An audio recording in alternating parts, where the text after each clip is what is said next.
Gulf खबरें में आप तमाम लोगों को वेलकम करते हैं। आज की वीडियो तमाम लोगों के लिए बहुत ही ज़्यादा इम्पोर्टेंट है और एक बहुत ही बड़ी ब्रेकिंग न्यूज़ है, क्योंकि आज के दिन सऊदी अरेबिया के अंदर अफसोसनाक हादसा जो है वो पेश आया है। यह हादसा किस जगह पेश आया है, कितने लोग हलाक हुए हैं, कितने लोग जख्मी हुए हैं और क्या वजूहात बनी हैं, तो वीडियो की तफसीलात को जानने के लिए वीडियो को एंड तक देखें ताकि आपको तमाम डिटेल्स की अच्छे से समझ आ सके। और अगर इस चैनल पर आप फर्स्ट टाइम हैं तो लाजमी से चैनल को सब्सक्राइब करें, वीडियो को लाइक करें और अपने दोस्तों तक इसको ज़्यादा से ज़्यादा शेयर करें।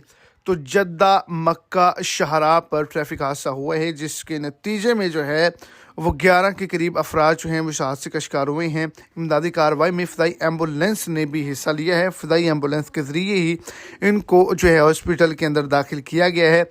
6 इमदादी टीमें जो हैं वो भेजी गई हैं। 11 अफराद जो हैं वो ज़ख्मी हुए हैं, एक की हालत नाजुक है, जिनको फ़िदाई एम्बुलेंस के ज़रिए जो है वो किंग फाहद हॉस्पिटल में जो है वो पहुंचाया गया है।